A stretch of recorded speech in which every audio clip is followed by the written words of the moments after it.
La cousine bête par Honoré de Balzac.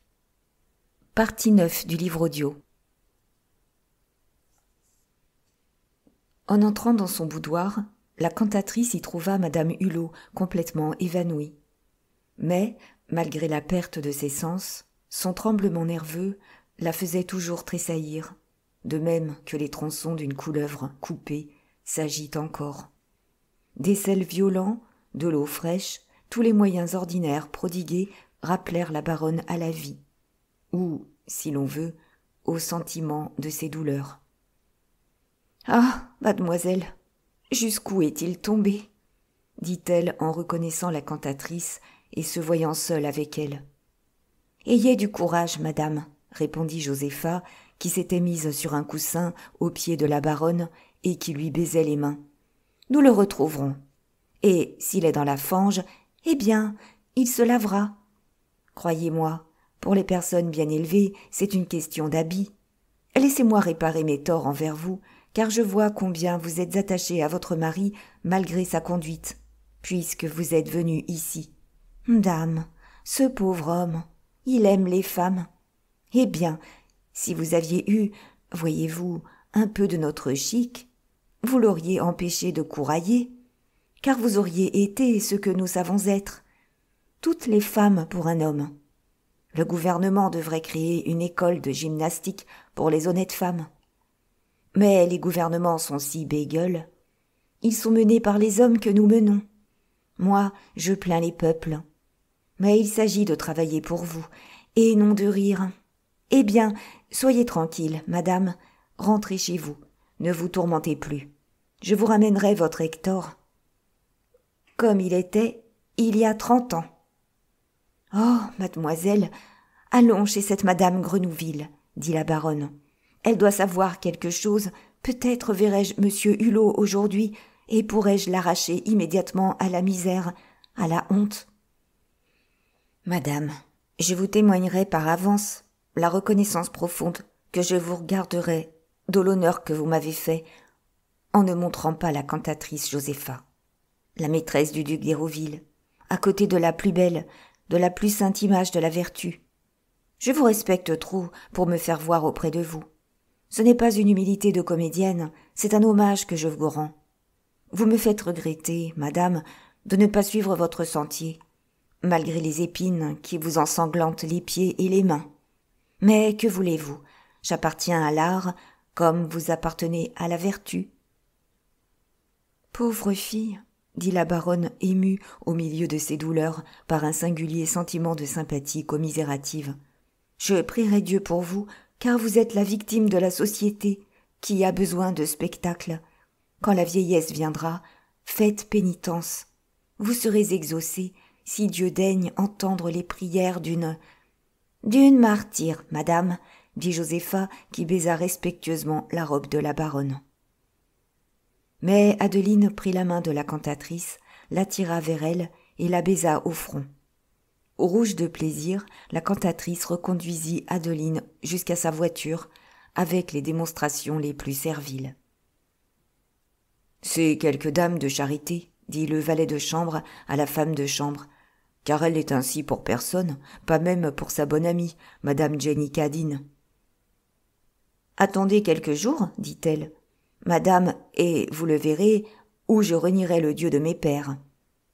Et pour une juive, voyez-vous, c'est promettre la réussite. » Au moment où la baronne entrait chez Josépha, Victorin recevait dans son cabinet une vieille femme âgée de 75 ans environ, qui, pour parvenir jusqu'à l'avocat célèbre, mit en avant le nom terrible du chef de la police de sûreté.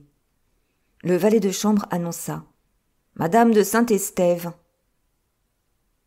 J'ai pris un de mes noms de guerre, » dit-elle en s'asseyant. Victorin fut saisi d'un frisson intérieur, pour ainsi dire, à l'aspect de cette affreuse vieille. Quoique richement mise, elle épouvantait par les signes de méchanceté froide que présentait sa plate figure horriblement ridée, blanche et musculeuse.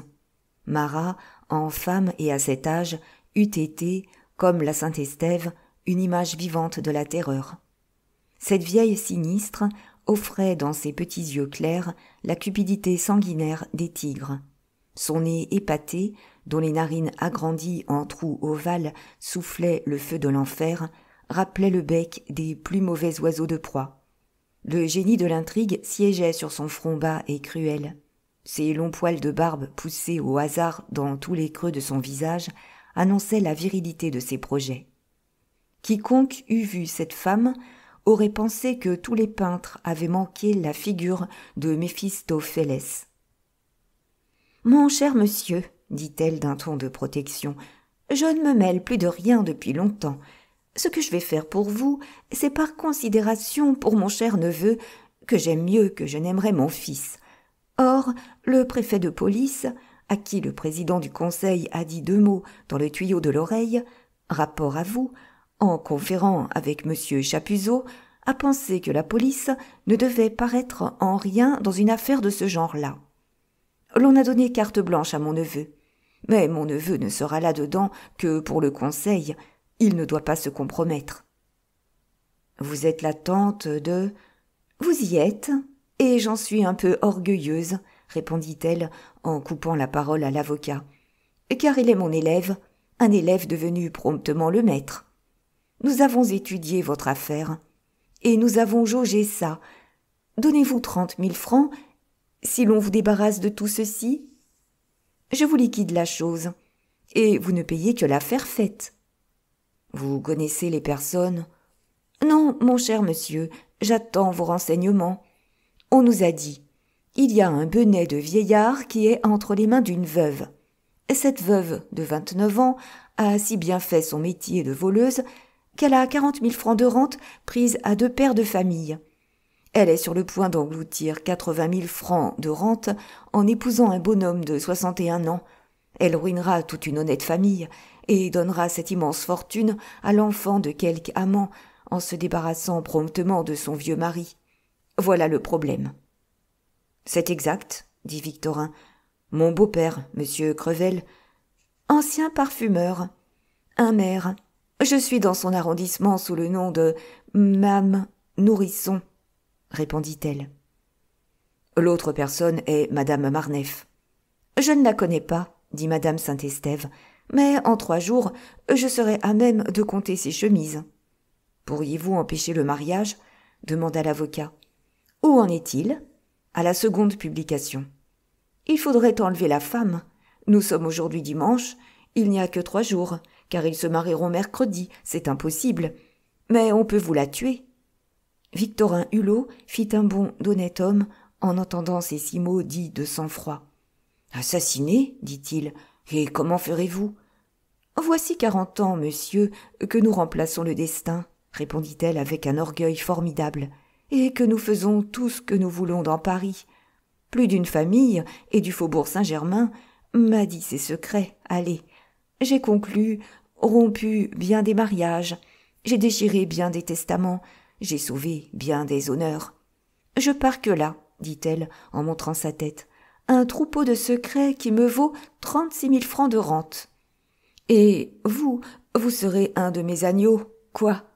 Une femme comme moi serait-elle ce que je suis si elle parlait de ses moyens? J'agis. Tout ce qui se fera, mon cher maître, sera l'œuvre du hasard, et vous n'aurez pas le plus léger remords. Vous serez comme les gens guéris par les somnambules. Ils croient au bout d'un mois que la nature a tout fait. Victorin eut une sueur froide. L'aspect du bourreau l'aurait moins ému que cette sœur sentencieuse et prétentieuse du bagne. En voyant sa robe lit de vin, il la crut vêtue de sang. « Madame, je n'accepte pas le secours de votre expérience et de votre activité si le succès doit coûter la vie à quelqu'un, et si le moindre fait criminel s'ensuit. »« Vous êtes un grand enfant, monsieur, » répondit madame Estève. « Vous voulez rester probe à vos propres yeux, tout en souhaitant que votre ennemi succombe. » Victorin fit un signe de dénégation. « Oui, reprit-elle, vous voulez que cette madame Marneffe abandonne la proie qu'elle a dans la gueule. Et comment feriez-vous lâcher à un tigre son morceau de bœuf? Est-ce en lui passant la main sur le dos et lui disant « Minet, Minet » Vous n'êtes pas logique. Vous ordonnez un combat et vous n'y voulez pas de blessure. Eh bien, je vais vous faire cadeau de cette innocence qui vous tient tant au cœur. J'ai toujours vu dans l'honnêteté de l'étoffe à hypocrisie. Un jour, dans 3 mois, un pauvre prêtre viendra vous demander 40 000 francs pour une œuvre pie, un couvent ruiné dans le Levant, dans le désert. Si vous êtes content de votre sort, donnez les 40 000 francs au bonhomme. Vous en verserez bien d'autres au fisc. Ce sera peu de chose, allez, en comparaison de ce que vous récolterez. Elle se dressa sur ses larges pieds, à peine contenus dans des souliers de satin que la chair débordait. Elle sourit en saluant et se retira. « Le diable a une sœur, » dit Victorin en se levant. Il reconduisit cet horrible inconnu, évoqué des antres de l'espionnage, comme du 3e dessous de l'opéra se dresse un monstre au cou de baguette d'une fée dans un ballet féerie. Après avoir fini ses affaires au palais, il alla chez M. Chapuzot, le chef d'un des plus importants services à la préfecture de police, pour y prendre des renseignements sur cet inconnu. En voyant M. Chapuzot, seul dans son cabinet, Victorin Hulot le remercia de son assistance. « Vous m'avez envoyé, dit-il, une vieille qui pourrait servir à personnifier Paris vu du côté criminel. » M. Chapuzot déposa ses lunettes sur ses papiers et regarda l'avocat d'un air étonné. « Je ne me serais pas permis de vous adresser qui que ce soit sans vous en avoir prévenu, sans donner un mot d'introduction, répondit-il. « Ce sera donc monsieur le préfet ?»« Je ne le pense pas, dit Chapuzot. La dernière fois que le prince de Wissembourg a dîné chez le ministre de l'Intérieur, il a vu monsieur le préfet, et il lui a parlé de la situation où vous étiez, une situation déplorable, en lui demandant si l'on pouvait amiablement venir à votre secours. Monsieur le préfet, vivement intéressé par la peine que son Excellence a montrée au sujet de cette affaire de famille, a eu la complaisance de me consulter à ce sujet. Depuis que monsieur le préfet a pris les rênes de cette administration, si calomniée et si utile, il s'est, de prime abord, interdit de pénétrer dans la famille. Il a eu raison, et en principe, et comme morale. Mais il a eu tort en fait. La police, depuis 45 ans que j'y suis, a rendu d'immenses services aux familles, de 1799 à 1815. Depuis 1820, la presse et le gouvernement constitutionnel ont totalement changé les conditions de notre existence. Aussi, mon avis a-t-il été de ne pas s'occuper d'une semblable affaire, et monsieur le préfet a eu la bonté de se rendre à mes observations. Le chef de la police de sûreté a reçu devant moi l'ordre de ne pas s'avancer. Et si, par hasard, vous avez reçu quelqu'un de sa part, je le réprimanderai. Ce serait un cas de destitution. On a bientôt dit « la police fera cela, la police. » Mais, mon cher maître, le maréchal, le conseil des ministres ignorent ce que c'est que la police. Il n'y a que la police qui se connaisse elle-même. Les rois, Napoléon, Louis XVIII savaient les affaires de la leur, mais la nôtre, il n'y a eu que Fouché, que monsieur le Noir, monsieur de Sartine et quelques préfets, hommes d'esprit, qui s'en sont doutés. Aujourd'hui, tout est changé. Nous sommes amoindris, désarmés. J'ai vu germer bien des malheurs privés que j'aurais empêchés avec 5 scrupules d'arbitraire. Nous serons regrettés par ceux-là même qui nous ont démolis quand ils seront, comme vous, devant certaines monstruosités morales qu'il faudrait pouvoir enlever comme nous enlevons les boues. En politique, la police est tenue de tout prévenir quand il s'agit du salut public. Mais la famille, c'est sacré. Je ferai tout pour découvrir et empêcher un attentat contre les jours du roi. Je rendrai les murs d'une maison transparents, mais aller mettre nos griffes dans les ménages, dans les intérêts privés, jamais. Tant que je siégerai dans ce cabinet, car j'ai peur. De quoi? De la presse, monsieur le député du centre-gauche. Que dois-je faire? Dit Hulot fils après une pause. Eh, vous vous appelez la famille, reprit le chef de division. Tout est dit. Agissez comme vous l'entendez. Mais vous venir en aide, mais faire de la police un instrument des passions et des intérêts privés, est-ce possible? Là, voyez-vous, est le secret de la persécution nécessaire, que les magistrats ont trouvé illégale, dirigée contre le prédécesseur de notre chef actuel de la sûreté. Bibi Lupin faisait la police pour le compte des particuliers. Ceci cachait un immense danger social. Avec les moyens dont il disposait, cet homme eût été formidable. Il eût été une sous-fatalité. « Mais à ma place, dit Hulot. « Oh, vous me demandez une consultation. Vous qui en vendez, répliqua M. Chapuzot. Allons donc, mon cher maître. Vous vous moquez de moi. Hulot salua le chef de division et s'en alla sans voir l'imperceptible mouvement d'épaule qui échappa au fonctionnaire quand il se leva pour le reconduire. « Et ça veut être un homme d'État, se dit M. Chapuzot en reprenant ses rapports. Victorin revint chez lui, gardant ses perplexités et ne pouvant les communiquer à personne. À dîner, la baronne annonça joyeusement à ses enfants que, sous un mois, leur père pourrait partager leur aisance et achever paisiblement ses jours en famille. « Ah, je donnerais bien mes 3600 francs de rente pour voir le baron ici, » s'écria Lisbeth. « Mais, ma bonne Adeline, ne conçois pas de pareilles joies par avance. »« Je t'en prie. »« Lisbeth a raison, » dit Célestine. « Ma chère mère attendait l'événement. » La baronne, tout cœur, toute espérance, raconta sa visite à Josépha, trouva ces pauvres filles malheureuses dans leur bonheur, et parla de Chardin, le matelassier, le père du garde-magasin d'Oran, en montrant ainsi qu'elle ne se livrait pas à un faux espoir. Lisbeth, le lendemain matin, était à 7 heures dans un fiacre, sur le quai de la Tournelle, où elle fit arrêter à l'angle de la rue de Poissy. « Allez, dit-elle au cocher, rue des Bernardins, au numéro 7. C'est une maison à aller et sans portier.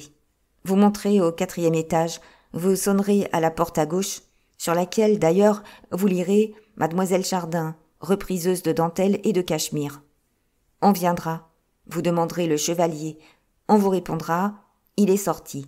Vous direz « Je le sais bien, mais trouvez-le, car sa bonne est là, sur le quai, dans un fiacre, et veut le voir. » 20 minutes après, un vieillard, qui paraissait âgé de 80 ans, aux cheveux entièrement blancs, le nez rougi par le froid, dans une figure pâle et ridée comme celle d'une vieille femme, allant d'un pas traînant, les pieds dans des pantoufles de lisière, le dos voûté, vêtu d'une redingote d'alpaga chauve, ne portant pas de décoration, laissant passer à ses poignets les manches d'un gilet tricoté et la chemise d'un jaune inquiétant, se montra timidement, regarda le fiacre, reconnut Lisbeth et vint à la portière. « Ah, mon cher cousin, dit-elle, dans quel état vous êtes ?»« Élodie prend tout pour elle, dit le baron Hulot. Ces Chardins sont des canailles puantes. »« Voulez-vous revenir avec nous ?»« Oh, non, non, dit le vieillard, je voudrais passer en Amérique. »« Adeline est sur vos traces. »« Ah, si l'on pouvait payer mes dettes, demanda le baron d'un air défiant, car sa Manon me poursuit. »« Nous n'avons pas encore payé votre arrière. Votre fils doit encore 100 000 francs. » Pauvre garçon. « Et votre pension ne sera libre que dans 7 à 8 mois. Si vous voulez attendre, j'ai là 2 000 francs. » Le baron tendit la main par un geste avide, effrayant. « Donne, Lisbeth, que Dieu te récompense. Donne, je sais où aller. »« Mais vous me le direz, vieux monstre. »« Oui, je puis attendre ces 8 mois, car j'ai découvert un petit ange, une bonne créature, une innocente et qui n'est pas assez âgée pour être encore dépravée. »« Songez à la cour d'assises, » dit Lisbeth, qui se flattait d'y voir un jour Hulot. « Eh, c'est rue de Charonne, » dit le baron Hulot, « un quartier où tout arrive sans esclandre. Va, l'on ne me trouvera jamais. Je me suis déguisé, Lisbeth, en père Thorec. On me prendra pour un ancien ébéniste. La petite même, et je ne me laisserai plus manger la laine sur le dos. »« Non, c'est fait, » dit Lisbeth en regardant la redingote. « Si je vous y conduisais, cousin. » Le baron Hulot monta dans la voiture en abandonnant mademoiselle Élodie sans lui dire adieu, comme on jette un roman lu. En une demi-heure, pendant laquelle le baron Hulot ne parla que de la petite Atala Judix à Lisbeth, car il était arrivé par degrés aux affreuses passions qui ruinent les vieillards, sa cousine le déposa, muni de 2 000 francs, rue de Charonne, dans le faubourg Saint-Antoine, à la porte d'une maison à façade suspecte et menaçante. « Adieu, cousin, tu seras maintenant, le père Torek, n'est-ce pas, ne m'envoie que des commissionnaires, et en les prenant toujours à des endroits différents. »« C'est dit, oh, je suis bien heureux, » dit le baron, dont la figure fut éclairée par la joie d'un futur et tout nouveau bonheur. « On ne le trouvera pas là, » se dit Lisbeth, qui fit arrêter son fiacre au boulevard Beaumarchais, d'où elle revint, en omnibus, rue Louis-le-Grand. Le lendemain, Crevel fut annoncé chez ses enfants, au moment où toute la famille était réunie au salon, après le déjeuner. Célestine courut se jeter au cou de son père et se conduisit comme s'il était venu la veille, quoique, depuis 2 ans, ce fût sa première visite. « Bonjour, mon père, » dit Victorin en lui tendant la main. « Bonjour, mes enfants, » dit l'important Crevel. « Madame la baronne, je mets mes hommages à vos pieds. Dieu, comme ces enfants grandissent, ça nous chasse, ça nous dit « Grand-papa, je veux ma place au soleil ». Madame la comtesse, vous êtes toujours admirablement belle, ajouta-t-il en regardant Hortense. Et voilà le reste de nos écus. Ma cousine Bette, la Vierge sage. Mais vous êtes tous très bien ici, dit-il, après avoir distribué ses phrases à chacun et en les accompagnant de gros rires qui remuaient difficilement les masses rubicondes de sa large figure. Et il regarda le salon de sa fille avec une sorte de dédain.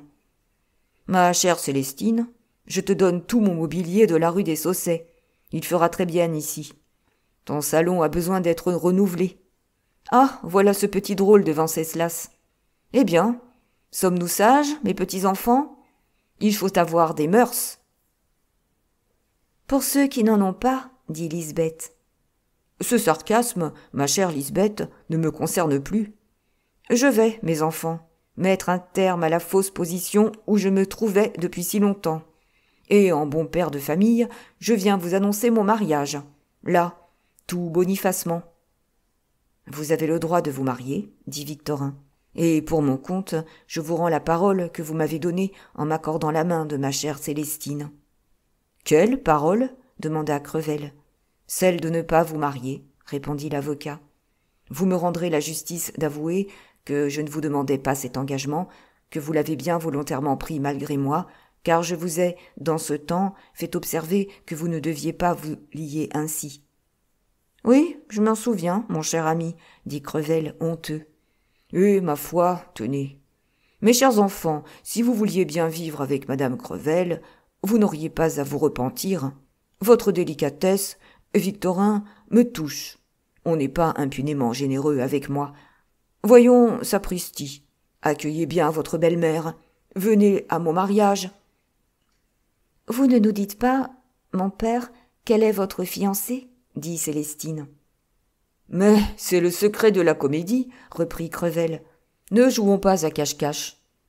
Lisbeth a dû vous dire. »« Mon cher monsieur Crevel, » répliqua la Lorraine, « il a des noms qu'on ne prononce pas ici. »« Eh bien, c'est madame Marneffe. »« Monsieur Crevel, » répondit sévèrement l'avocat, « ni moi ni ma femme, nous n'assisterons à ce mariage. Non par des motifs d'intérêt, car je vous ai parlé tout à l'heure avec sincérité. Oui, je serais très heureux de savoir que vous trouverez le bonheur dans cette union. Mais je suis mue par des considérations d'honneur et de délicatesse que vous devez comprendre, et que je ne puis exprimer, car elles raviveraient des blessures encore saignantes ici. » La baronne fit un signe à la comtesse, qui, prenant son enfant dans ses bras, lui dit « Allons, viens prendre ton bain, Venceslas. Adieu, monsieur Crevel. » La baronne salua Crevel en silence, et Crevel ne put s'empêcher de sourire en voyant l'étonnement de l'enfant quand il se vit menacé de ce bain improvisé. « Vous épousez, monsieur, » s'écria l'avocat quand il se trouva seul avec Lisbeth. « Avec sa femme et son beau-père, une femme chargée des dépouilles de mon père et qui l'a froidement conduit où il est, une femme qui vit avec le gendre après avoir ruiné le beau-père, qui cause les chagrins mortels de ma sœur. Et vous croyez qu'on vous verra sanctionnant votre folie par ma présence? Je vous plains sincèrement, mon cher monsieur Crevel. Vous n'avez pas le sens de la famille. Vous ne comprenez pas la solidarité d'honneur qui en lie les différents membres. On ne raisonne pas. Je l'ai trop su, malheureusement. Les passions. Les gens passionnés sont sourds, comme ils sont aveugles. Votre fille, Célestine, a trop le sentiment de ses devoirs pour vous dire un seul mot de blâme.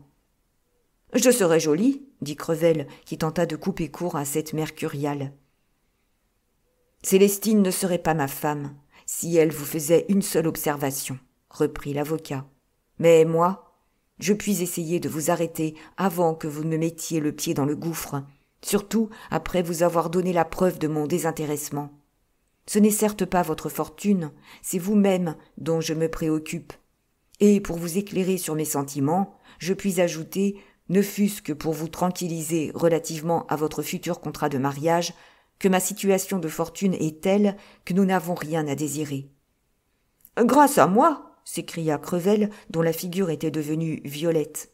« Grâce à la fortune de Célestine, » répondit l'avocat, « et si vous regrettez d'avoir donné, comme une dot venant de vous, à votre fille des sommes qui ne représentent pas la moitié de ce que lui a laissé sa mère, nous sommes prêts à vous les rendre. »« Savez-vous, monsieur mon gendre, » dit Crevel, qui se mit en position, « qu'en couvrant de mon nom madame Marneffe, elle ne doit plus répondre au monde de sa conduite qu'en qualité de madame Crevel. »« C'est peut-être très gentilhomme, » dit l'avocat, « c'est généreux quant aux choses de cœur, aux écarts de la passion. Mais je ne connais pas de nom, ni de loi, ni de titre qui puisse couvrir le vol des 300 000 francs ignoblement arrachés à mon père. Je vous dis nettement, mon cher beau-père, que votre future est indigne de vous, qu'elle vous trompe et qu'elle est amoureuse folle de mon beau-frère Steinbock. Elle en a payé les dettes. »« C'est moi qui les ai payées. »« Bien, » reprit l'avocat, « j'en suis bien aise pour le comte Steinbock qui pourra s'acquitter un jour. Mais il est aimé, très aimé, surtout aimé. »« Il est aimé, » dit Crevel, dont la figure annonçait un bouleversement général. « C'est lâche, c'est sale et petit, et commun de calomnier une femme. Quand on avance ces sortes de choses-là, monsieur, on les prouve. Je vous donnerai des preuves. Je les attends. Après-demain, mon cher monsieur Crevel, je vous dirai le jour et l'heure, le moment où je serai en mesure de dévoiler l'épouvantable dépravation de votre future épouse. »« Très bien, je serai charmé, » dit Crevel, qui reprit son sang-froid. « Adieu, mes enfants, au revoir. Adieu, Lisbeth. »« Suis-le donc, Lisbeth, » dit Célestine à l'oreille de la cousine bête. « Eh bien, voilà comme vous vous en allez, » cria Lisbeth à Crevel. « Ah, lui dit Crevel, il est devenu très fort, mon gendre. Il s'est formé. Le palais, la chambre, la rouerie judiciaire et la rouerie politique en font un gaillard. Ah ah, il sait que je me marie mercredi prochain. Et dimanche, ce monsieur me propose de me dire, dans 3 jours, l'époque à laquelle il me démontrera que ma femme est indigne de moi. Ce n'est pas maladroit. Je retourne signer le contrat. Allons, viens avec moi, Lisbeth. Viens, ils n'en sauront rien.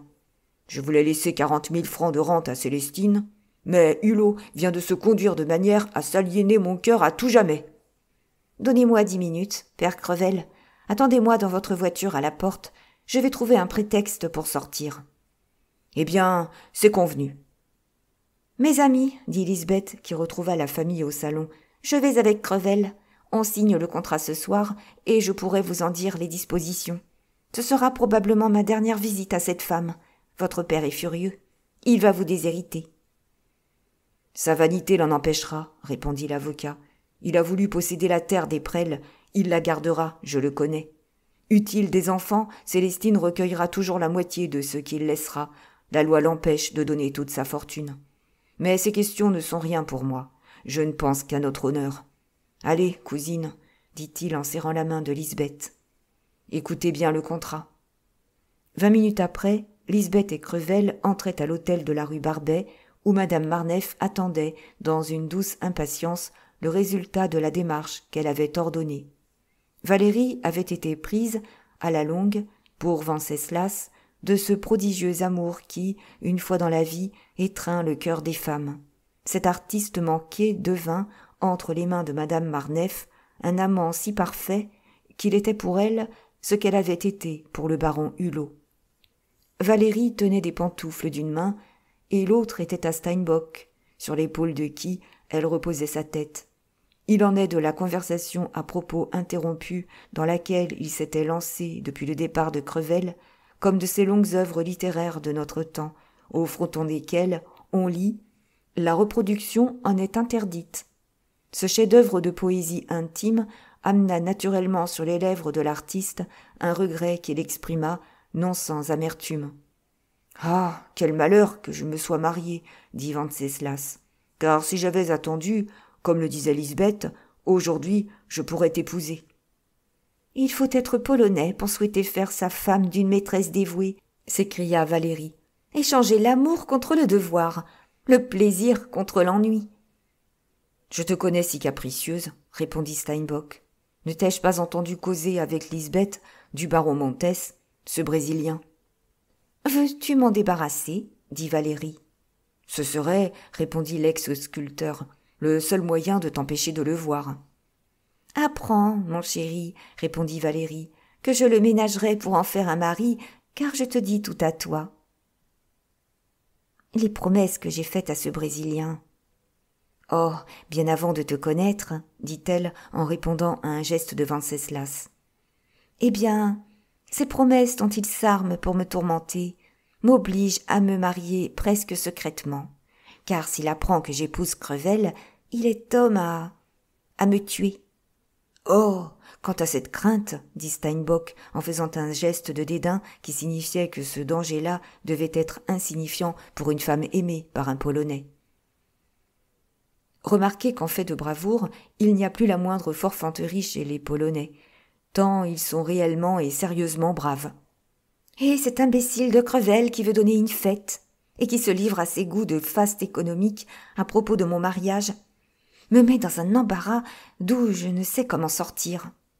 Valérie pouvait-elle avouer à celui qu'elle adorait que le baron Henri Montes avait, depuis le renvoi du baron Hulot, hérité du privilège de venir chez elle à toute heure de nuit, et que, malgré son adresse, elle en était encore à trouver une cause de brouille où le Brésilien croirait avoir tous les torts.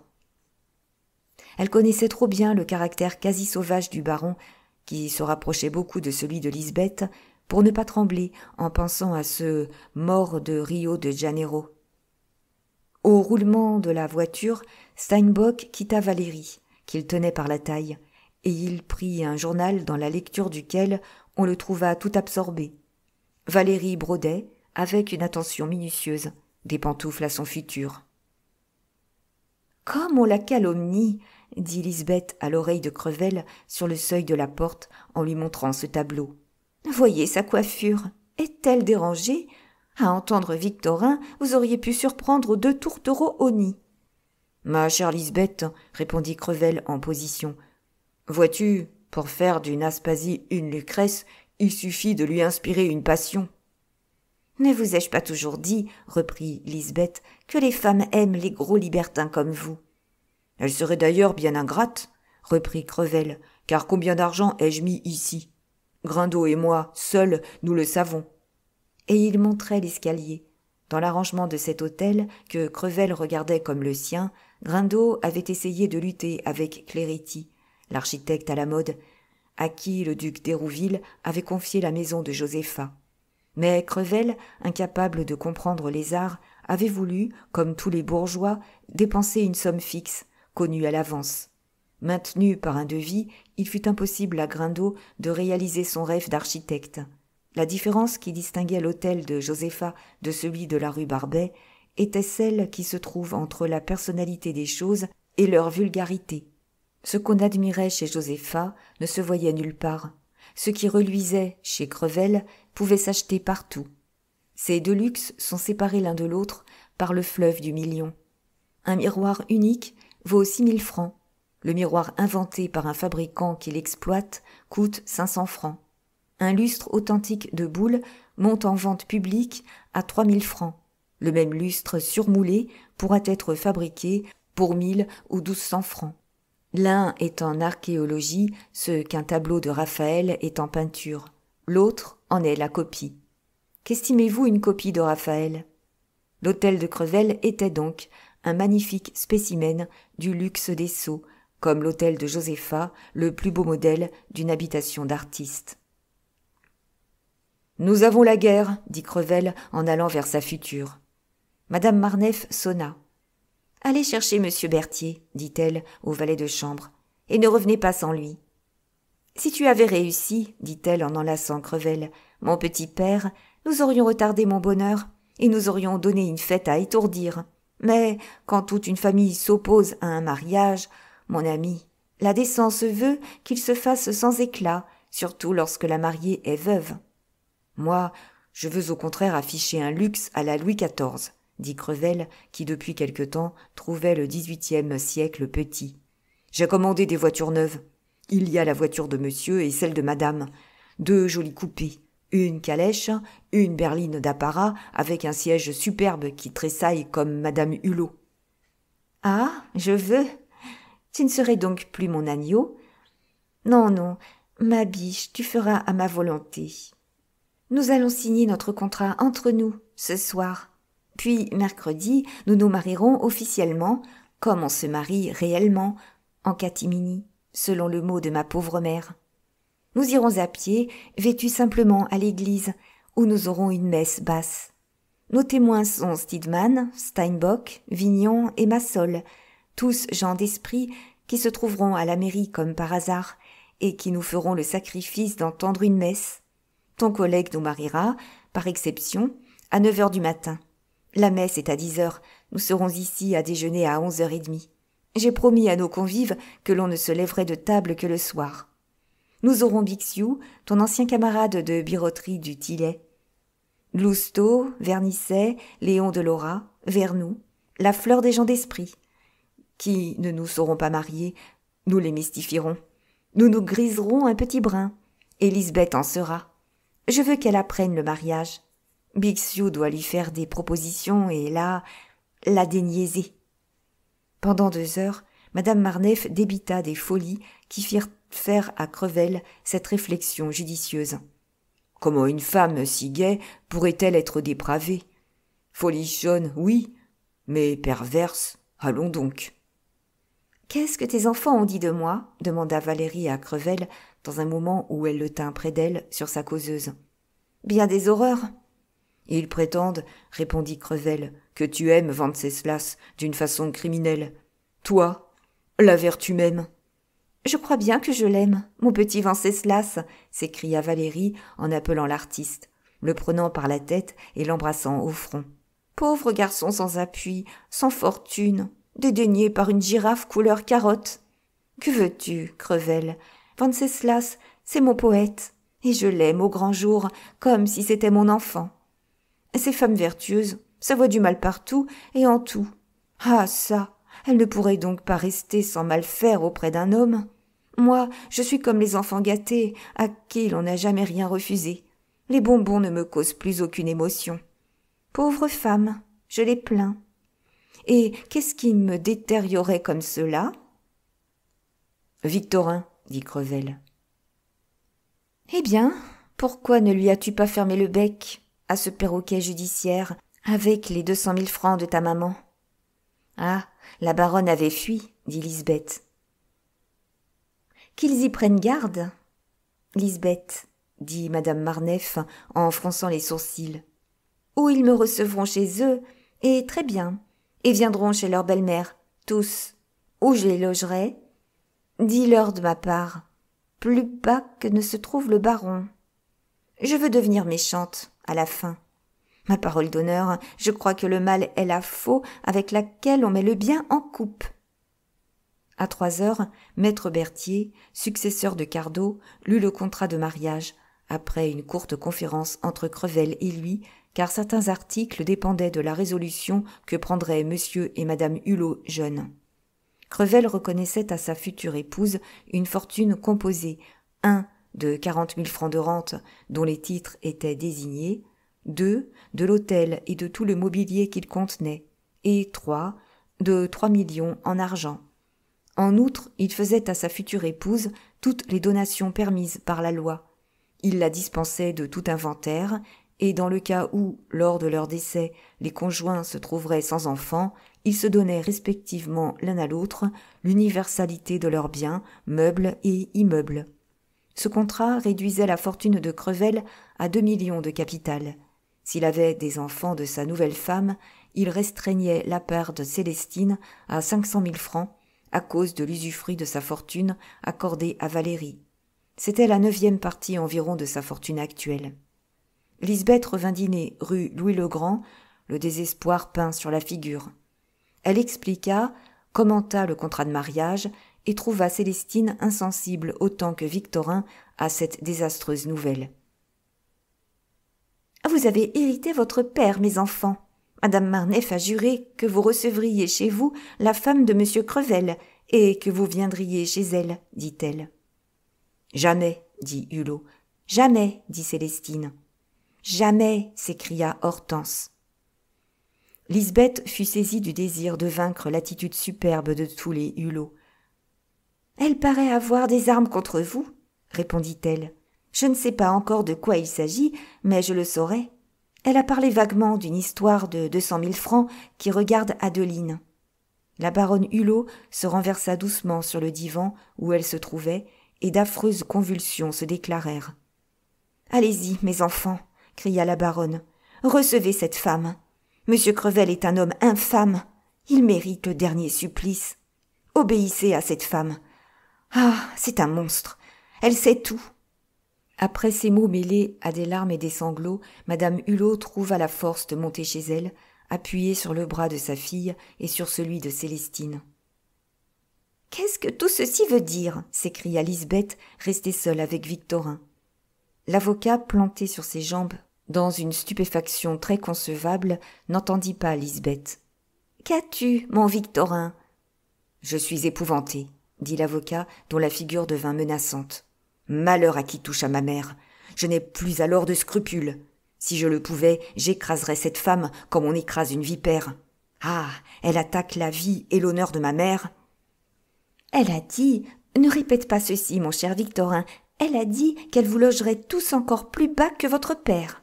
Elle a reproché vertement à Crevel de ne pas vous avoir fermé la bouche avec ce secret qui paraît tant épouvanter Adeline. » On envoya chercher un médecin, car l'état de la baronne empirait. Le médecin ordonna une potion pleine d'opium, et Adeline tomba, la potion prise, dans un profond sommeil. Mais toute cette famille était en proie à la plus vive terreur. Le lendemain, l'avocat partit de bonne heure pour le palais, et il passa par la préfecture de police, où il supplia Vautrin, le chef de la sûreté, de lui envoyer madame de Saint-Estève. « On nous a défendu, monsieur, de nous occuper de vous, mais madame de Saint-Estève est marchande. Elle est à vos ordres, » répondit le célèbre chef. De retour chez lui, le pauvre avocat apprit que l'on craignait pour la raison de sa mère. Le docteur Bianchon, le docteur Larrabee, le professeur Angard, réunis en consultation, venaient de décider l'emploi des moyens héroïques pour détourner le sang qui se portait à la tête. Au moment où Victorin écoutait le docteur Bianchon, qui lui détaillait les raisons qu'il avait d'espérer l'apaisement de cette crise, quoique ses confrères en désespérassent, le valet de chambre vint annoncer à l'avocat sa cliente, madame de Saint-Estève. Victorin laissa Bianchon au milieu d'une période et descendit l'escalier avec une rapidité de fou. « Y aurait-il dans la maison un principe de folie contagieux ?» dit Bianchon en se retournant vers Larrabee. Les médecins s'en allèrent en laissant un interne chargé pour eux de veiller madame Hulot. « Toute une vie de vertu » était la seule phrase que la malade prononça depuis la catastrophe. Lisbeth ne quittait pas le chevet d'Adeline, elle l'avait veillé. Elle était admirée par les deux jeunes femmes. « Eh bien, ma chère madame Saint-Estève, » dit l'avocat en introduisant l'horrible vieille dans son cabinet et en fermant soigneusement les portes. « Où en sommes-nous ?»« Eh bien, mon cher ami, » dit-elle en regardant Victorin d'un œil froidement ironique, « vous avez fait vos petites réflexions ? Avez-vous agi ? Donnez-vous 50 000 francs. »« Oui, » répondit Hulot fils, « car il faut marcher. Savez-vous que par une seule phrase, cette femme a mis la vie et la raison de ma mère en danger ? Ainsi, marchez. »« On a marché, » répliqua la vieille. « Eh bien, » dit Victorin convulsivement. « Eh bien, Vous n'arrêtez pas les frais? Au contraire. Et c'est qu'il y a déjà 23 000 francs de frais. Hulot fils regarda la Saint-Estève d'un air imbécile. Ah ça, seriez-vous un jobard? Vous, l'une des lumières du palais, dit la vieille. Nous avons pour cette somme une conscience de femme de chambre et un tableau de Raphaël. Ce n'est pas cher? Hulot restait stupide. Il ouvrait de grands yeux. Eh bien, reprit la Saint-Estève, nous avons acheté mademoiselle Reine Touzard, celle pour qui madame Marneffe n'a pas de secret. Je comprends. Mais si vous lésinez, dites-le. Je payerai de confiance, répondit-il. Allez, ma mère m'a dit que ces gens-là méritaient les plus grands supplices. On ne roue plus, dit la vieille. Vous me répondez du succès. Laissez-moi faire, répondit la Saint-Estève. Votre vengeance mijote. Elle regarda la pendule. La pendule marquait 6 heures. Votre vengeance s'habille. Les fourneaux du rocher de Cancale sont allumés. Les chevaux des voitures piaffent. Mes fers chauffent. Ah, je sais votre madame Marneffe par cœur. Tout est paré, quoi. Il y a des boulettes dans la ratière. Je vous dirai demain si la souris s'empoisonnera. Je le crois. Adieu, mon fils. Adieu, madame. Savez-vous l'anglais? Oui. Avez-vous vu jouer Macbeth en anglais? Oui. Eh bien, mon fils, tu seras roi, c'est-à-dire tu hériteras, dit cette affreuse sorcière devinée par Shakespeare et qui paraissait connaître Shakespeare. Elle laissa Hulot hébété sur le seuil de son cabinet. « N'oubliez pas que le référé est pour demain, » dit-elle gracieusement en plaideuse consommée. Elle voyait venir 2 personnes et voulait passer à leurs yeux pour une comtesse pain-bêche. « Quel aplomb !» se dit Hulot en saluant sa prétendue cliente.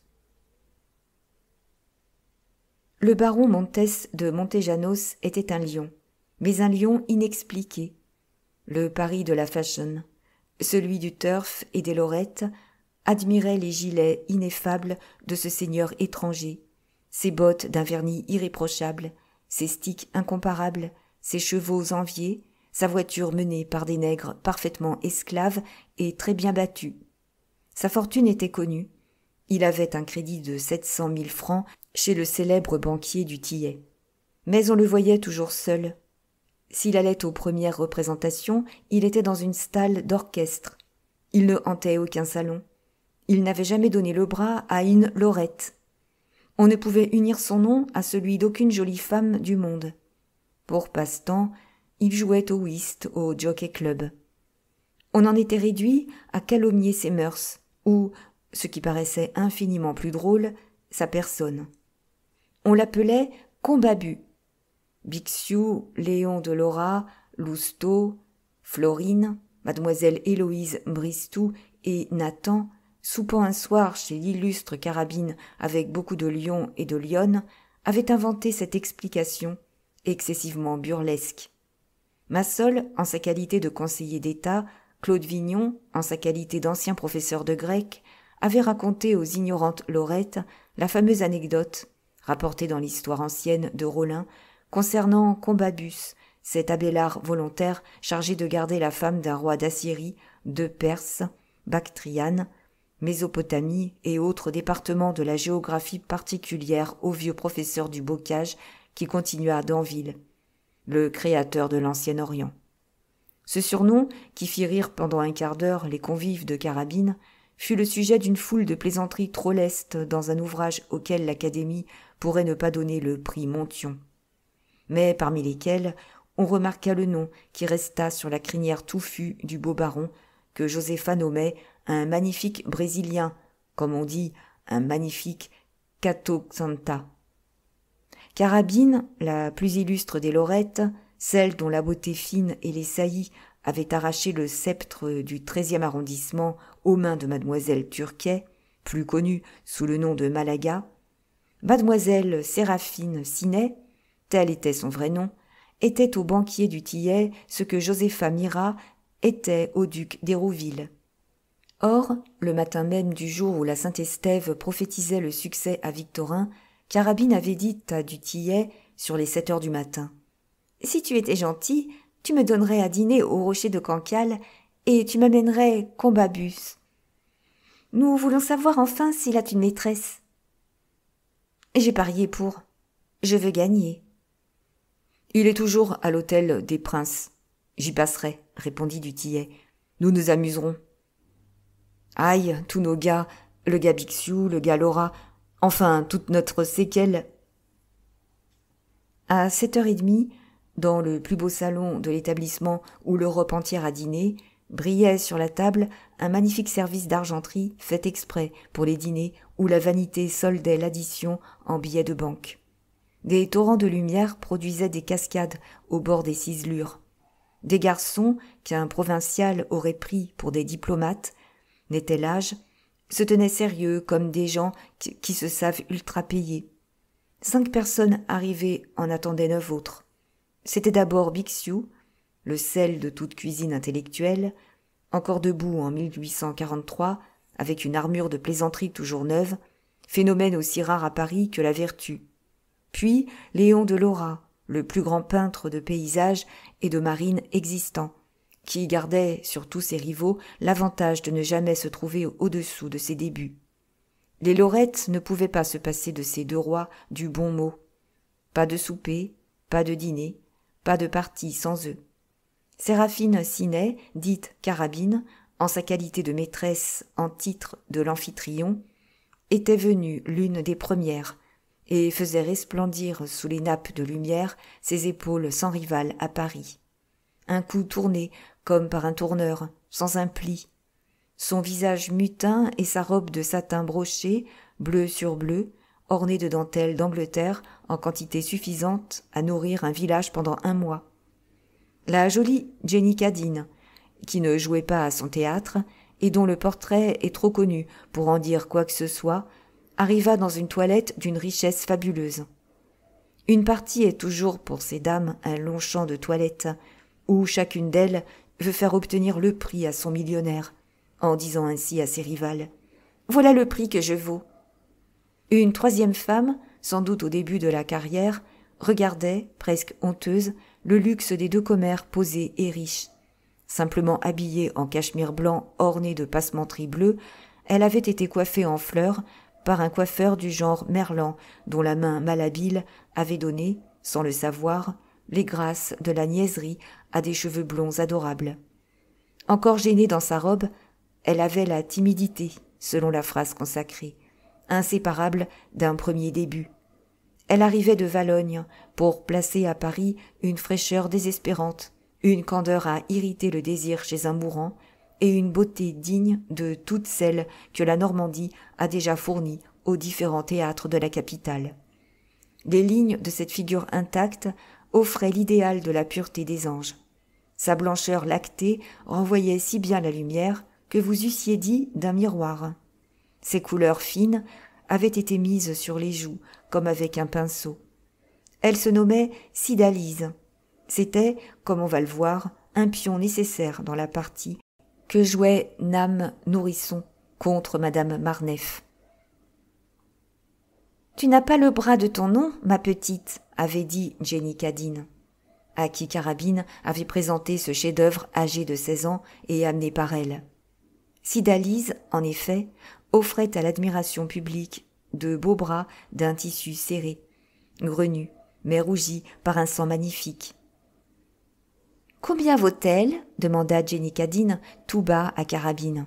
« Un héritage. »« Qu'en veux-tu faire ?»« Tiens, Madame Combabus. »« Et l'on te donne pour faire ce métier-là ?»« Devine. »« Et une belle argenterie ?»« J'en ai 3. »« Des diamants ?»« J'en vends. »« Un singe vert ?»« Non, un tableau de Raphaël. »« Quel rat te passe dans la cervelle ?»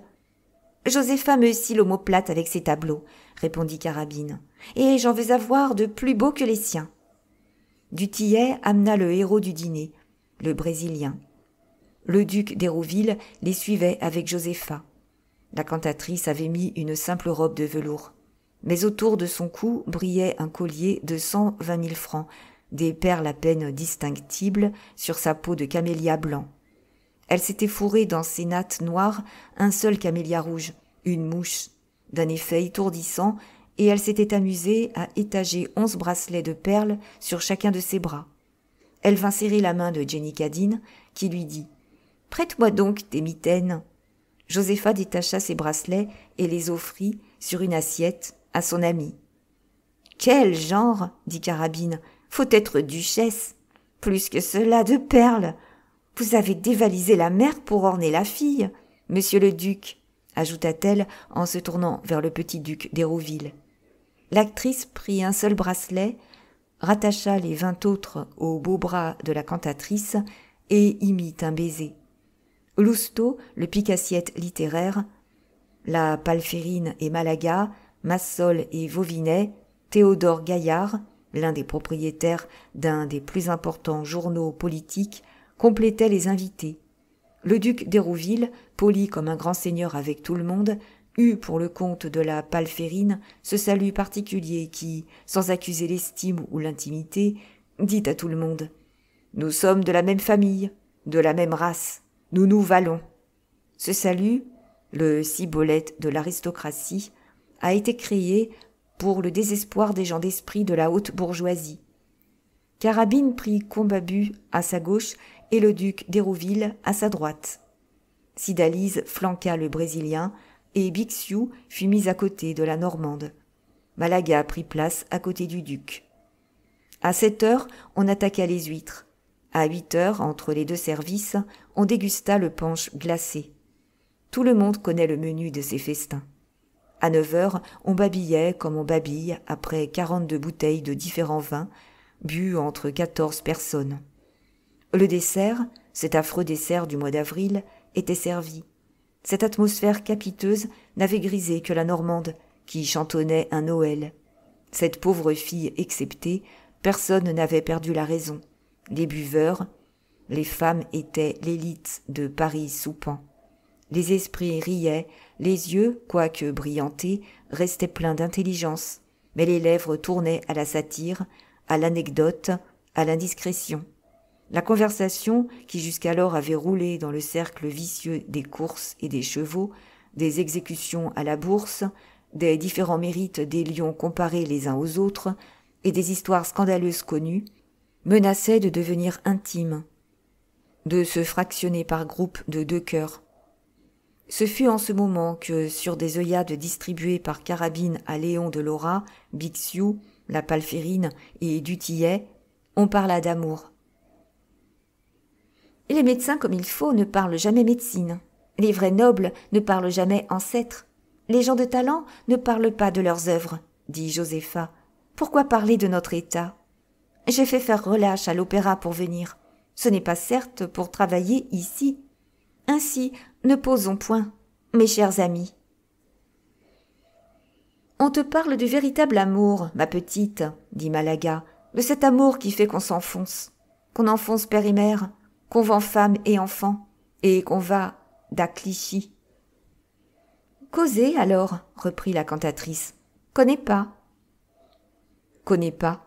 Ce mot passé de l'argot des gamins de Paris dans le vocabulaire de la Lorette est, à l'aide des yeux et de la physionomie de ces femmes, tout un poème sur leurs lèvres. « Je ne vous aime donc point, Josépha, dit tout bas le duc. « Vous pouvez m'aimer véritablement, dit à l'oreille du duc la cantatrice en souriant. Mais moi, je ne vous aime pas de l'amour dont on parle, de cet amour qui fait que l'univers est tout noir sans l'homme aimé. Vous m'êtes agréable, utile, mais vous ne m'êtes pas indispensable. Et si demain vous m'abandonniez, j'aurais 3 ducs pour un... » « Est-ce que l'amour existe à Paris ?» dit Léon de Lora. « Personne n'y a le temps de faire sa fortune. Comment se livrerait-on à l'amour vrai qui s'empare d'un homme comme l'eau s'empare du sucre? Il faut être excessivement riche pour aimer, car l'amour annule un homme, à peu près comme notre cher baron brésilien que voilà. Il y a longtemps que je l'ai déjà dit, les extrêmes se bouchent. Un véritable amoureux ressemble à un eunuque, car il n'y a plus de femmes pour lui sur la terre. Il est mystérieux, il est comme le vrai chrétien, solitaire dans sa Thébaïde. Voyez-moi ce brave Brésilien. Toute la table examina Henri Montès de Montejanos, qui fut honteux de se trouver le centre de tous les regards. « Il pâture là depuis 1 heure, sans plus savoir que ne le saurait un bœuf, qu'il a pour voisine la femme la plus, je ne dirais pas ici la plus belle, mais la plus fraîche de Paris. »« Tout est frais ici, même le poisson, c'est la renommée de la maison, » dit Carabine. Le baron Montès de Montejanos regarda le paysagiste d'un air aimable et dit « Très bien, je bois à vous. » Et il salua Léon de Lora d'un signe de tête, inclina son verre plein de vin de Porto et but magistralement. « Vous aimez donc ?» dit Carabine à son voisin en interprétant ainsi le toast. Le baron brésilien fit encore remplir son verre, salua Carabine et répéta le toast. « À la santé de madame !» dit alors la Lorette d'un ton si plaisant que le paysagiste du Tillet et Bixiou partirent d'un éclat de rire. Le Brésilien resta grave comme un homme de bronze. Ce sang-froid irrita Carabine. Elle savait parfaitement que Montès aimait madame Marneffe. Mais elle ne s'amendait pas à cette foi brutale, à ce silence obstiné de l'homme convaincu. On juge aussi souvent une femme d'après l'attitude de son amant qu'on juge un amant sur le maintien de sa maîtresse. Fier d'aimer Valérie et d'être aimé d'elle, le sourire du baron offrait à ses connaisseurs émérites une teinte d'ironie, et il était d'ailleurs superbe à voir. Les vins n'avaient pas altéré sa coloration, et ses yeux brillants de l'éclat particulier, alors brunis, gardaient les secrets de l'âme. Aussi Carabine se dit-elle en elle-même « Quelle femme! Comme elle vous a cacheté ce cœur-là !» « C'est un roc, » dit à demi-voix Bixiou, qui ne voyait là qu'une charge et qui ne soupçonnait pas l'importance attachée par Carabine à la démolition de cette forteresse. Pendant que ces discours, en apparence si frivoles, se disaient à la droite de Carabine, la discussion sur l'amour continuait à sa gauche entre le duc d'Hérouville, Lousteau, Josépha, Jenny Cadine et Massol. On en était à chercher si ces rares phénomènes étaient produits par la passion, par l'entêtement ou par l'amour. Josépha, très ennuyée de ces théories, voulut changer de conversation. « Vous parlez de ce que vous ignorez complètement. Y a-t-il un de vous qui ait assez aimé une femme, et une femme indigne de lui, pour manger sa fortune, celle de ses enfants, pour vendre son avenir, pour ternir son passé, pour encourir les galères en volant l'État, pour tuer un oncle et un frère, pour se laisser si bien bander les yeux qu'il n'ait pas pensé qu'on les lui bouchait afin de l'empêcher de voir le gouffre où, pour dernière plaisanterie, on l'a lancé. Du Tillet a sous la mamelle gauche une caisse. Léon de Lora y a son esprit. Bixiou rirait de lui-même s'il aimait une autre personne que lui. Massol a un portefeuille ministériel à la place d'un cœur. Lousteau n'a là qu'un viscère. Lui qui a pu se laisser quitter par madame de la Baudrais. Monsieur le duc est trop riche pour pouvoir prouver son amour par sa ruine. Vauvinet ne compte pas, je retranche l'escompteur du genre humain. Ainsi, vous n'avez jamais aimé, ni moi non plus, ni Jenny, ni Carabine. Quant à moi, je n'ai vu qu'une seule fois le phénomène que je viens de décrire. C'est, dit-elle à Jenny Cadine, notre pauvre baron Hulot, que je vais faire afficher comme un chien perdu, car je veux le retrouver. Ah, ça, se dit en elle-même Carabine en regardant Josépha d'une certaine manière. Madame Nourrisson a donc 2 tableaux de Raphaël, que Josépha joue mon jeu. Pauvre homme, dit Vauvinet, il était bien grand, bien magnifique. Quel style, quelle tournure. Il avait l'air de François Ier. Quel volcan, et quelle habileté, quel génie il déployait pour trouver de l'argent. Là où il est, il en cherche, et il doit en extraire de ces murs faits avec des os qu'on voit dans les faubourgs de Paris, près des barrières, où, sans doute, il s'est caché. Et cela, dit Bixiou, pour cette petite madame Marneffe. En voilà-t-il une rouée. Elle épouse mon ami Crevel, ajouta du Tillet. Et elle est folle de mon ami Steinbock, dit Léon de Lora. Ces 3 phrases furent 3 coups de pistolet que Montès reçut en pleine poitrine. Il devint blême et souffrit tant qu'il se leva péniblement. « Vous êtes des canailles, dit-il. Vous ne devriez pas mêler le nom d'une honnête femme au nom de toutes vos femmes perdues, ni surtout en faire une cible pour vos lazzi. Montès fut interrompu par des bravos et des applaudissements unanimes. Bixiou, Léon de Lora, Vauvinet, du Tillet, Massol donnèrent le signal. Ce fut un chœur. « Vive l'empereur !» dit Bixiou. « Qu'on le couronne !» s'écria Vauvinet. « Un grognement pour Médor !»« Hurrah pour le Brésil !» cria Lousteau. « Ah, baron cuivré, tu aimes notre Valérie ?» dit Léon de Lora. « Tu n'es pas dégoûté ?» « Ce n'est pas parlementaire, ce qu'il a dit, mais c'est magnifique, » fit observer Massol. « Mais mon amour de client, tu m'es recommandé, je suis ton banquier, ton innocence va me faire du tort. »« Ah, dites-moi, vous qui êtes un homme sérieux, » demanda le Brésilien à du Tillet. « Merci, pour nous tous, » fit Bixiou qui salua. « Dites-moi quelque chose de positif, » ajouta Montès sans prendre garde aux mots de Bixiou. « Ah ça, » reprit du Tillet, « j'ai l'honneur de te dire que je suis invité à la noce de Crevel. »« Ah, Combabus prend la défense de madame Marneffe, » dit Josépha qui se leva solennellement. Elle alla d'un air tragique jusqu'à Montès, elle lui donna sur la tête une petite tape amicale, elle le regarda pendant un instant en laissant voir sur sa figure une admiration comique, et hocha la tête. « Hulot est le premier exemple de l'amour quand même. Voilà le second, dit-elle, mais il ne devrait pas compter, car il vient des tropiques. » Au moment où Josépha frappa doucement le front du Brésilien, Montès retomba sur sa chaise et s'adressa, par un regard, à du Tillet. « Si je suis le jouet d'une de vos plaisanteries parisiennes, lui dit-il, si vous avez voulu m'arracher mon secret, et il enveloppa la table entière d'une ceinture de feu, embrassant tous les convives d'un coup d'œil où flamba le soleil du Brésil. « Par grâce, avouez-le-moi, reprit-il d'un air suppliant et presque enfantin, mais ne calomniez pas une femme que j'aime. »« Ah ça !»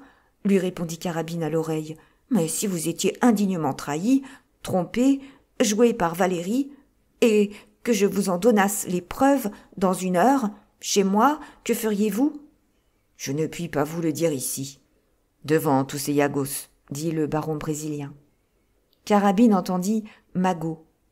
« Eh bien, taisez-vous, » lui répondit-elle en souriant. « Ne prêtez pas à rire aux hommes les plus spirituels de Paris, et venez chez moi, nous causerons. » Montès était anéanti.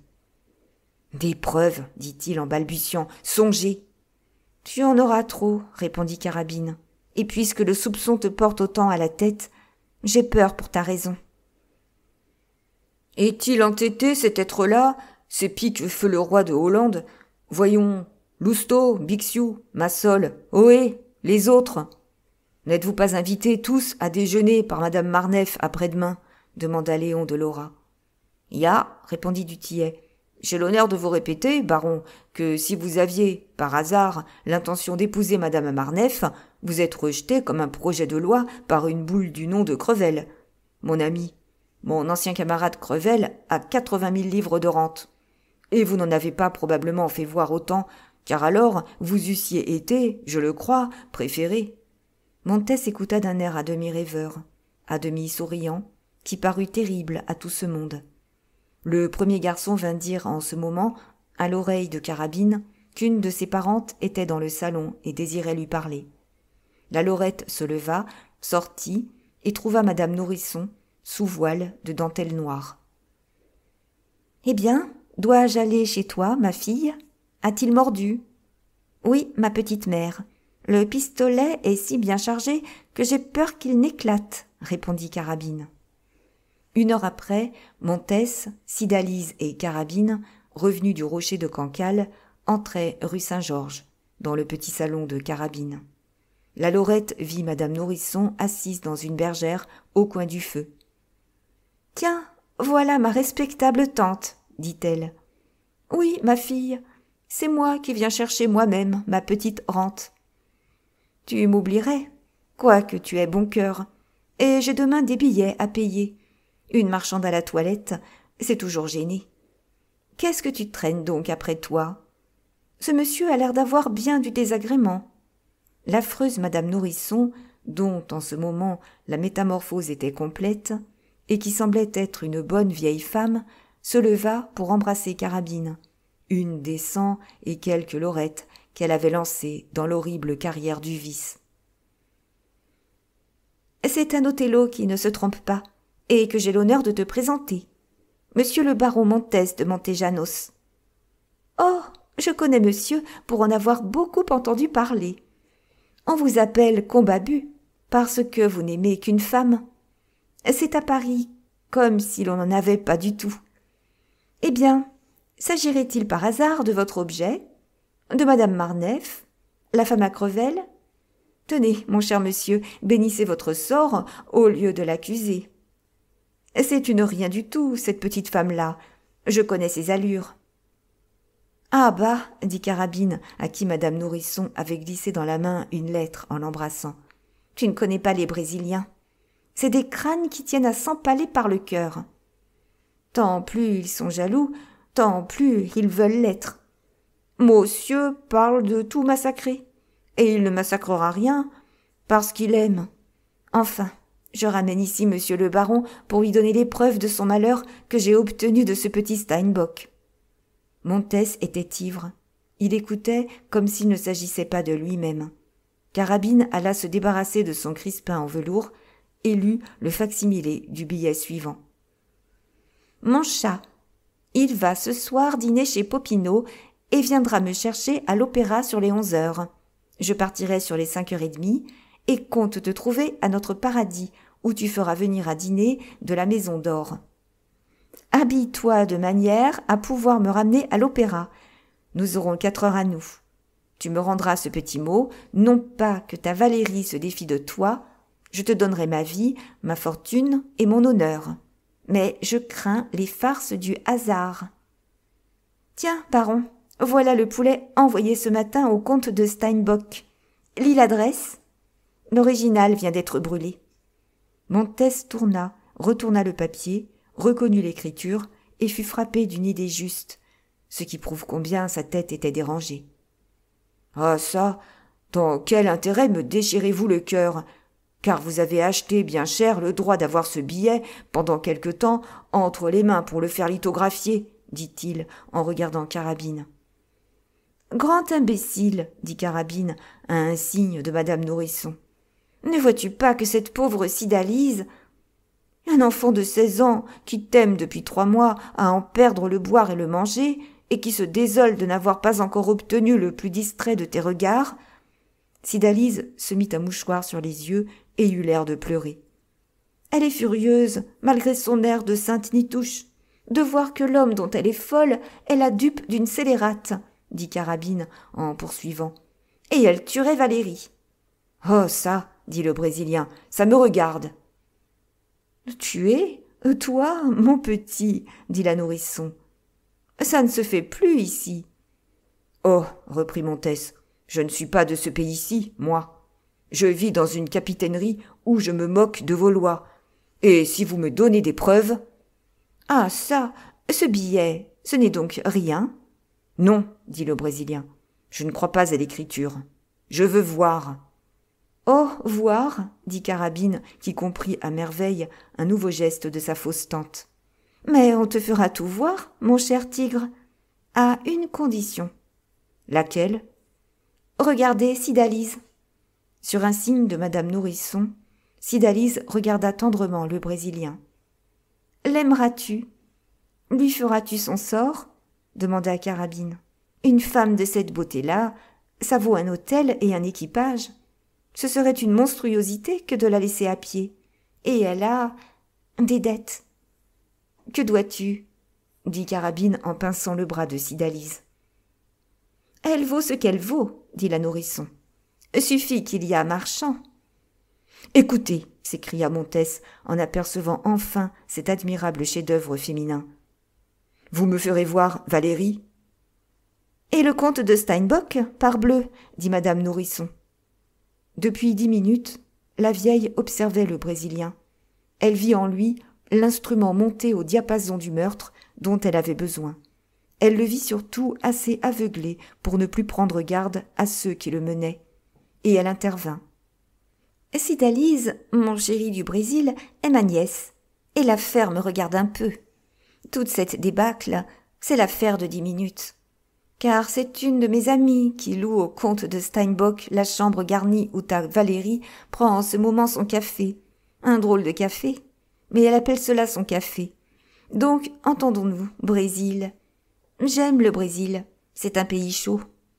Quel sera le sort de ma nièce ? » « Vieille autruche, » dit Montès frappé des plumes que la nourrisson avait sur son chapeau.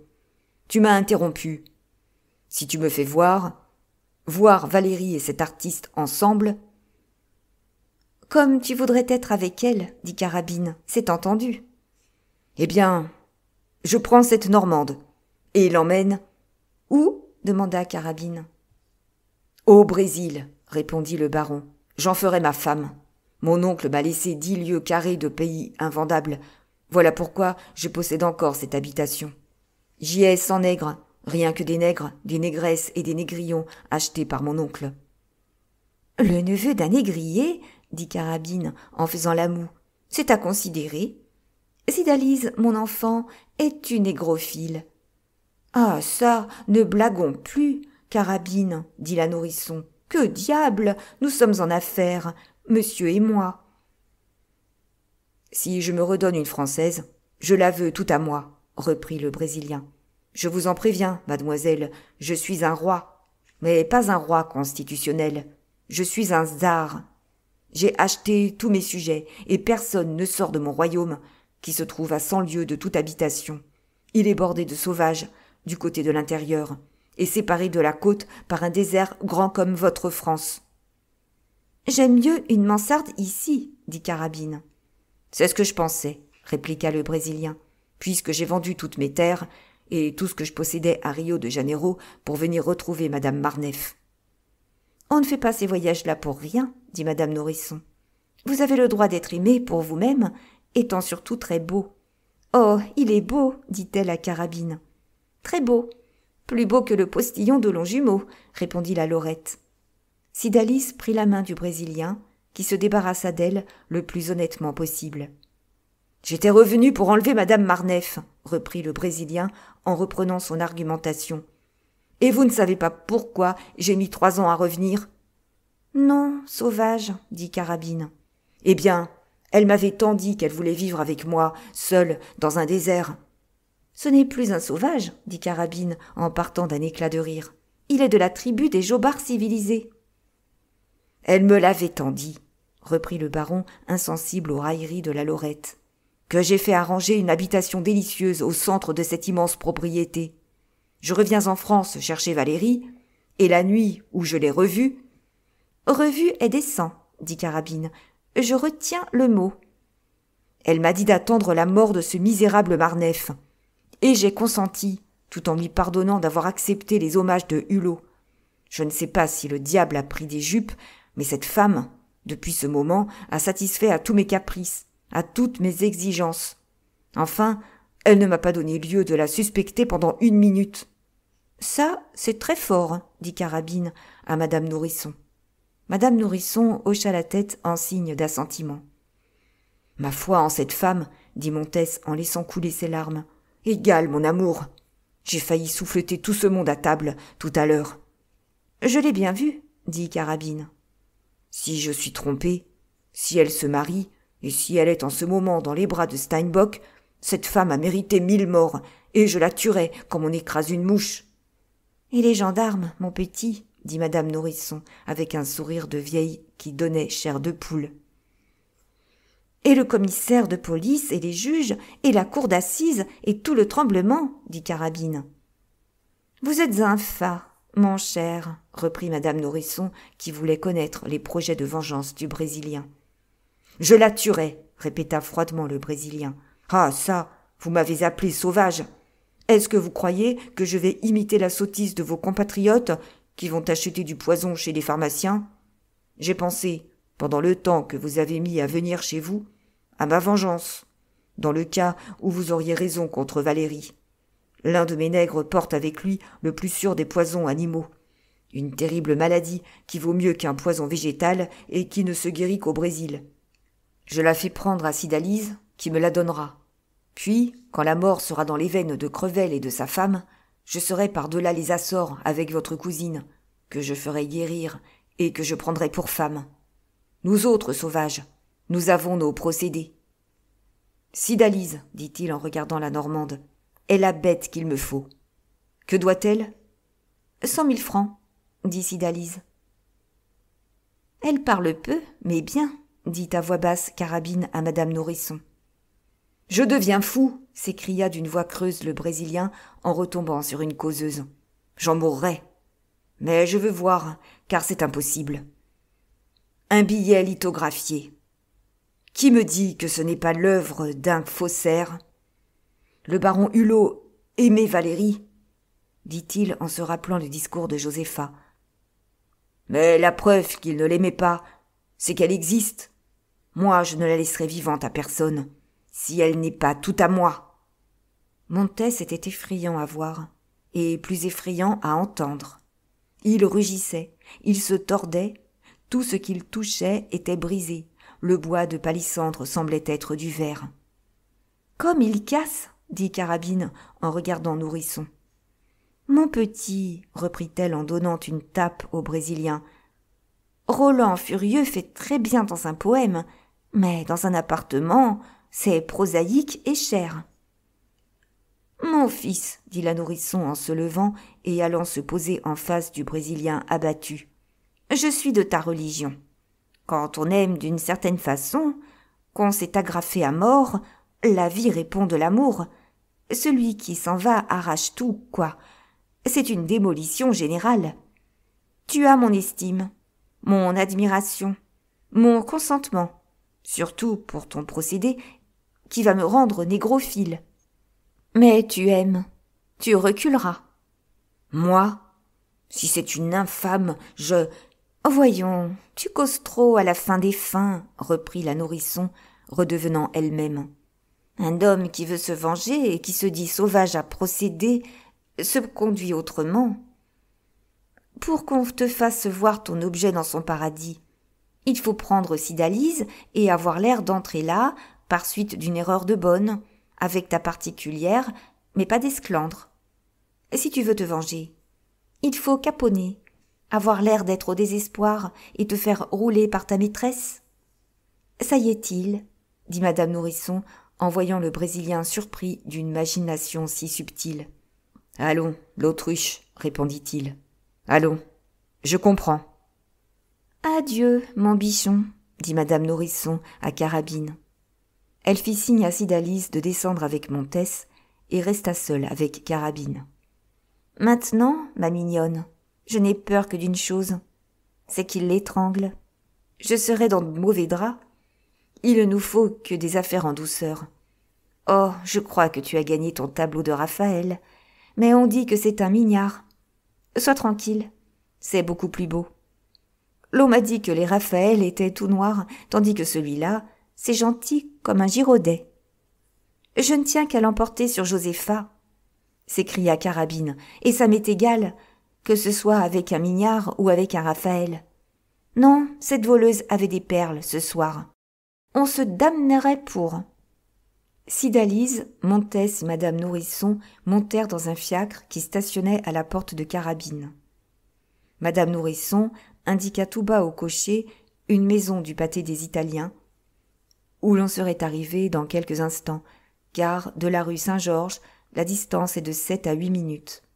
Mais madame Nourrisson ordonna de prendre par la rue Lepelletier et d'aller très lentement, de manière à passer en revue les équipages stationnés.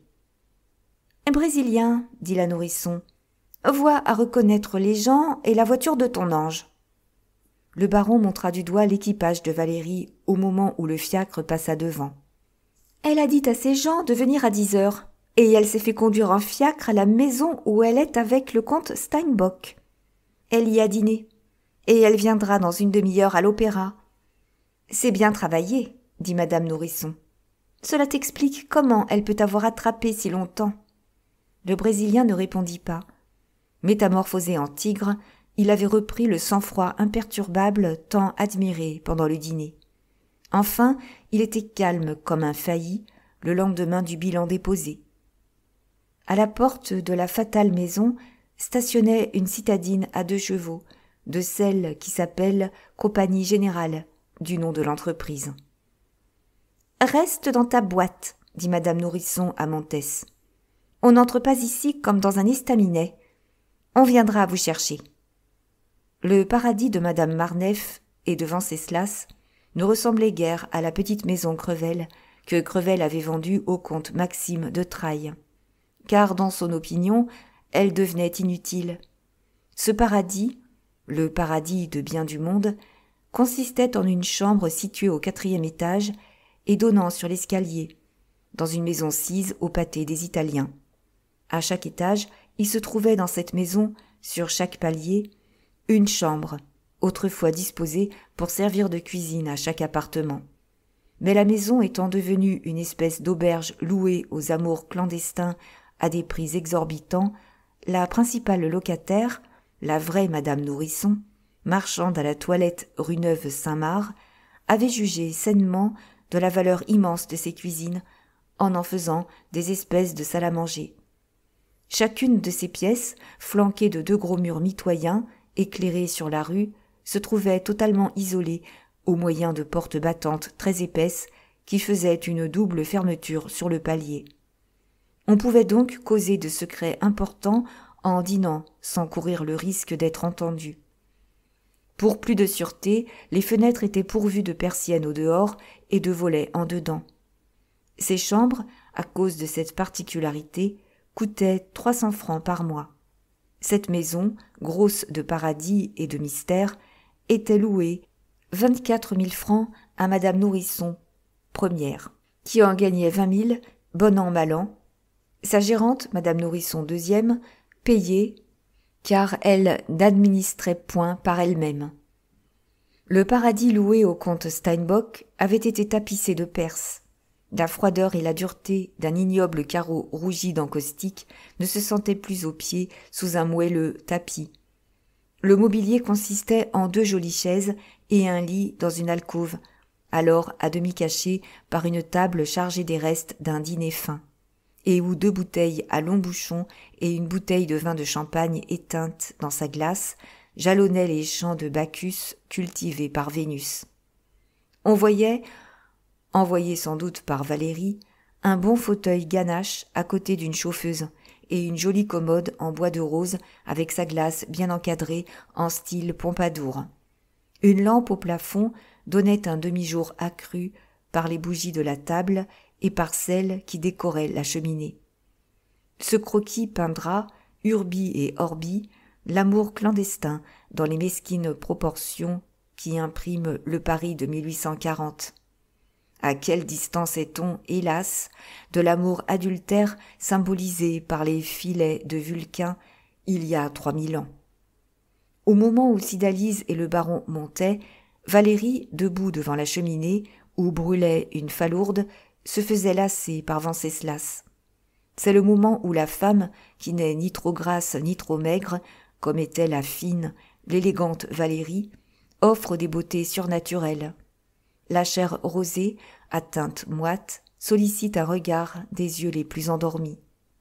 Les lignes du corps, alors si peu voilées, sont si nettement accusées par les plis éclatants du jupon et par le basin du corset, que la femme est irrésistible, comme tout ce qu'on est obligé de quitter. Le visage heureux et souriant dans le miroir, le pied qui s'impatiente, la main qui va réparant le désordre des boucles de la coiffure mal reconstruite, les yeux où déborde la reconnaissance, puis le feu du contentement qui, semblable à un coucher de soleil, embrase les plus menus détails de la physionomie. Tout, de cette heure, en fait une mine à souvenir. Certes, quiconque, jetant un regard sur les premières erreurs de sa vie, y reprendra quelques-uns de ces délicieux détails, comprendra peut-être, sans les excuser, les folies des Hulot et des Crevel. Les femmes connaissent si bien leur puissance en ce moment qu'elles y trouvent toujours ce qu'on peut appeler le regain du rendez-vous. Allons donc, après 2 ans, tu ne sais pas encore lasser une femme. Tu es aussi par trop polonais. Voilà 10 heures, mon Venceslas, dit Valérie en riant. En ce moment, une méchante bonne fit adroitement sauter avec la lame d'un couteau le crochet de la porte battante qui faisait toute la sécurité d'Adam et d'Ève. Elle ouvrit brusquement la porte, car les locataires de cet Éden ont tous peu de temps à eux, et découvrit un de ces charmants tableaux de genre, si souvent exposés en salon, d'après Gaverny. « Ici, madame, » dit la fille, et Cydalise entra, suivie du baron Montès. « Mais il y a du monde. Excusez, madame, » dit la Normande effrayée. « Comment ? Mais c'est Valérie !» s'écria Montès, qui ferma la porte violemment. Madame Marneffe, en proie à une émotion trop vive pour être dissimulée, se laissa tomber sur une chauffeuse au coin de la cheminée. 2 larmes roulèrent dans ses yeux et se séchèrent aussitôt. Elle regarda Montès, aperçut la Normande et partit d'un éclat de rire forcé. La dignité de la femme offensée effaça l'incorrection de sa toilette inachevée. Elle vint au Brésilien et le regarda si fièrement que ses yeux étincelèrent comme des armes. « Voilà donc, » dit-elle, en venant se poser devant le Brésilien et lui montrant Cydalise. « De quoi est doublée votre fidélité ? Vous, qui m'avez fait des promesses à convaincre une athée en amour ? Vous, pour qui je faisais tant de choses, et même des crimes ? Vous avez raison, monsieur. Je ne suis rien auprès d'une fille de cet âge et de cette beauté. Je sais ce que vous allez me dire, reprit-elle en montrant Venceslas, dont le désordre était une preuve trop évidente pour être niée. Ceci me regarde. Si je pouvais vous aimer, après cette trahison infâme, car vous m'avez espionné, vous avez acheté chaque marche de cet escalier, et la maîtresse de la maison, et la servante, et reine peut-être. Oh, que tout cela est beau. Si j'avais un reste d'affection pour un homme si lâche, je lui donnerais des raisons de nature à redoubler l'amour.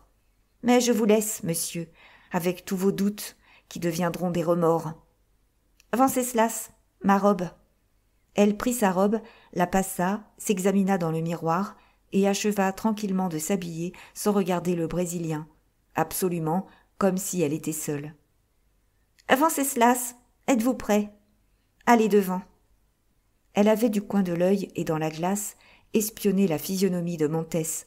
Elle crut retrouver dans sa pâleur les indices de cette faiblesse qui livre ces hommes si forts à la fascination de la femme. Elle le prit par la main, en s'approchant assez près de lui pour qu'il pût respirer ces terribles parfums aimés dont se grisent les amoureux. Et le sentant palpiter, elle le regarda d'un air de reproche. « Je vous permets d'aller raconter votre expédition à monsieur Crevel. Il ne vous croira jamais. Aussi ai-je le droit de l'épouser. Il sera mon mari après-demain. Et je le rendrai bien heureux. Adieu. Tâchez de m'oublier. »« Ah, Valérie !» s'écria Henri Montès en la serrant dans ses bras. « C'est impossible. Viens au Brésil. » Valérie regarda le baron et retrouva son esclave. « Ah, si tu m'aimais toujours, Henri. Dans 2 ans, je serai ta femme. Mais ta figure en ce moment me paraît bien sournoise. Je te jure qu'on m'a grisé, que de faux amis m'ont jeté cette femme sur les bras et que tout ceci est l'œuvre du hasard, » dit Montès. « Je pourrais donc encore te pardonner, » dit-elle en souriant. « Et te marierais-tu toujours ?» demanda le baron en proie à une navrante anxiété. « 80 000 francs de rente, » dit-elle avec un enthousiasme à demi comique. « Et Crevel m'aime tant qu'il en mourra. »« Ah, je te comprends, » dit le Brésilien. « Eh bien, dans quelques jours, nous nous entendrons, » dit-elle. Et elle descendit, triomphante. « Je n'ai plus de scrupules, » pensa le baron, qui resta planté sur ses jambes pendant un moment. « Comment ? Cette femme pense à se servir de son amour pour se débarrasser de cet imbécile, comme elle comptait sur la destruction de Marneffe. Je serai l'instrument de la colère divine.